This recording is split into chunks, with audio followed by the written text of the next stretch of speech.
Cette capsule vous est présentée par les soirées documentaires. Une exclusivité RDS Info. Il y a 10 ans, le 18 mars 2009, Guy Carbonneau rencontrait les médias 9 jours après avoir été congédié de son poste d'entraîneur-chef du Canadien. Voici le reportage qu'avait préparé Luc Gélina à l'époque. Ça fait déjà une semaine et demie que je ne les ai pas vus. Je commençais presque à m'ennuyer. C'est un Guy Carbonneau souriant, détendu et même blagueur qui s'est présenté devant les médias.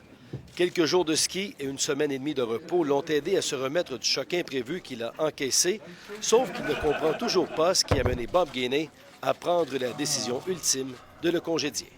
C'est une question que je continue de me poser.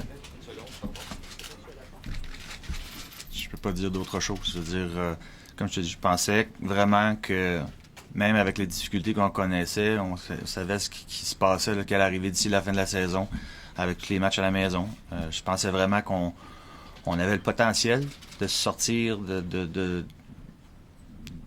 peut-être du genre de défaite qu'on venait de connaître. Il faut toujours que tu passes à travers une tempête des fois pour connaître quelle sorte d'équipe que tu as. Les Red Wings de Détroit ont perdu 10 matchs en ligne l'an passé. Ils ont gagné la Coupe Stanley. Alors, je pensais qu'on s'en allait dans la bonne direction. Alors, pour moi, ça demeure encore une surprise.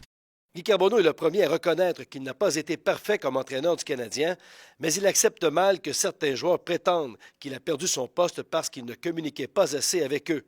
Il avait des lacunes, certes, mais Bob Gainey le savait en l'embauchant. Bob est un ami depuis de longue date. Je dirais pas que j'ai été trahi. Je veux dire, lui, ils ont pris une décision comme d'organisation.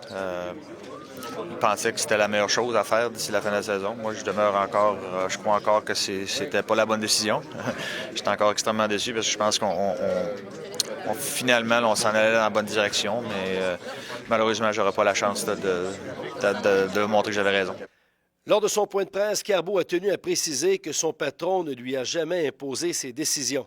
Par contre, il lui a imposé 11 futurs joueurs autonomes, ce qui donne un vestiaire assez difficile à gérer. C'est une situation extrêmement difficile. On est tous dans un sport où on voit les montants d'argent qui sont accordés à certains joueurs. Puis tout le monde veut tirer la couverte un peu de l'autre côté. Je veux dire, c'est une réalité de la Ligue nationale présentement. Il y a certaines équipes qui vont être affectées plus que d'autres à certains moments donnés ou à certaines années. Je veux dire, avec le cap salarial maintenant, on va voir ça de plus en plus fréquemment, je pense. S'il est clair que plusieurs vétérans n'étaient plus capables de le blairer, Carbo n'a pas voulu parler spécifiquement de ses relations avec certains d'entre eux. Il y a peut-être des pommes pourries dans le vestiaire du Canadien, mais pas question pour lui de donner des noms. C'est à Bob et à l'organisation maintenant de les trouver. Encore une fois, je veux dire, il va y avoir 11 agents libres sans compensation à la fin de la saison. S'ils sont capables d'en trouver, ça va être le temps maintenant de peut-être de s'en débarrasser. Un jour, la vérité va toujours sortir. Ça j'ai appris ça il y a longtemps. Guy Carbonneau n'a pas caché qu'il souhaite un jour avoir la chance de revenir derrière un banc de la Ligue nationale comme entraîneur-chef. Et si on regarde ce qui est arrivé ces dernières années à Montréal, avec Claude Julien, Alain Vigneault et Michel Therrien, il y a peut-être un avenir très intéressant qui l'attend sous d'autres cieux. Guy Carbonneau n'est jamais retourné derrière un banc de la LNH. En 2010, il s'est joint à l'équipe de RDS à titre d'analyste à Hockey 360, l'antichambre et dans les matchs du Canadien.